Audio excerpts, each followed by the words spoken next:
आज हम सीखेंगे निशानों को अप्लाई करना, हमको किस प्रकार निशानों को अप्लाई करना है।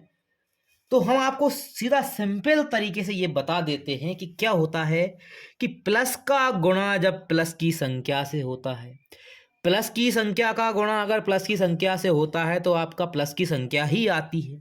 जैसे हम उदाहरण लेते हैं, मान मान लीजिए कि आपने ले लिया 2 गुणा 3। जब आप 2 का गुणा 3 में करोगे तो 3 दूनी कितने आएंगे? 6 आएंगे। अब आप देख सकते हैं इसके पास कोई निशान नहीं है। नहीं है मतलब क्या? ये प्लस का निशान ही है। तो जब प्लस की संख्या का गुणा प्लस की संख्या के साथ हुआ तो आपकी प्लस की संख्या ही बनती है। इसी प्रकार अगला एक और उदाहरण देख लीजिए। मान लीजिए हमने 6 का गुणा अगर 7 से कर दिया तो 7 छंग कितने होते हैं? 42 होते हैं। इसका आंसर भी किस में आएगा? प्लस में आएगा। इसी प्रकार आपको देखना है यहाँ पर कि माइनस का गुणा अगर माइनस की संख्या से होता है, जिस प्रकार हमने देखा कि माइनस के 3 ले लिए और माइनस के 6 ले लिए, और इन दोनों का जब आप गुणा करोगे 6 तिया 18, तो आपने देखा ये भी माइनस की संख्या थी, ये भी माइनस की संख्या थी, और संख्या आपकी जब सोल्व करने के बाद आई तो क्या आई? प्लस की संख्या बन गई। मतलब कि माइनस का गुणा जब माइनस से होता है तो प्लस का निशान ही आता है। इसी प्रकार एक और उदाहरण ले लीजिए। मान लीजिए हमने ले लिया माइनस के 14 गुणा माइनस के 2 ले लिया, तो 14 दूनी कितने होते हैं? 28 होते हैं। लेकिन आएंगे किसके? हमेशा ये आएंगे प्लस के ही, क्योंकि माइनस और माइनस का गुणा क्या होता है? प्लस होता है। समझ में आया होगा आपको। अगला जो है, अगर आपको कोई माइनस की संख्या दे रखी होती है और दूसरा अगर कोई प्लस की संख्या दे रखी होती है तो आपका जो आंसर आएगा वो माइनस की संख्या में ही आएगा। किस प्रकार? आइए देखते हैं।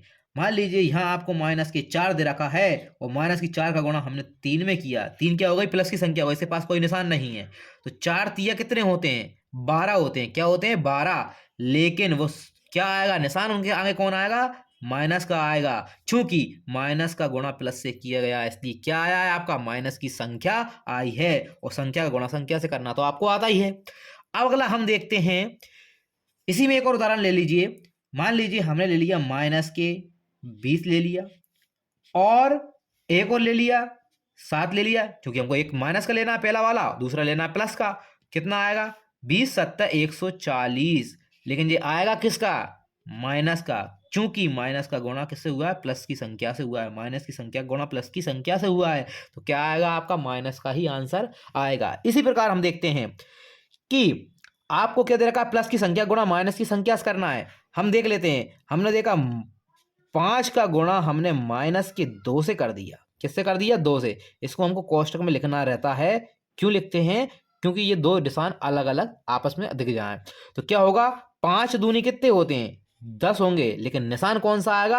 माइनस का आएगा। क्यों आएगा? क्योंकि प्लस का गुणा माइनस से होता है तो क्या आता है? हमेशा माइनस की संख्या ही आती है। इसी प्रकार हम देखते हैं। मान लीजिए हमने कोई और संख्या ले ली। मान लीजिए हमने ले लिया यहाँ 7 गुणा माइनस के 9, तो 9 का गुणा कर दीजिए, डायरेक्ट कर दीजिए। 9 7 63 कितने होते हैं? 63। लेकिन आएगा किसका?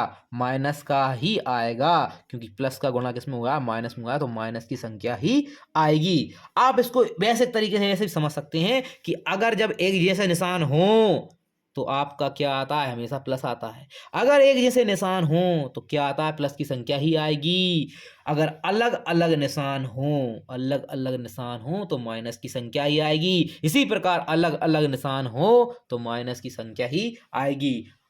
आपको हमारी वीडियो कैसी लगी है कमेंट में हमें जरूर बताएं। हमारे चैनल को लाइक कर दीजिए, शेयर कर दीजिए, सब्सक्राइब कर दीजिए। ये बहुत आपका बेसिक नॉलेज है। बस आपको यही हमेशा यही करना है, चाहे संख्या कितनी बड़ी आ जाए छोटी आ जाए, बस इन चीज़ों को नियमों को लेते हुए हमेशा आगे बढ़ना है। ये आपके गुणा के नियम हो चुके हैं।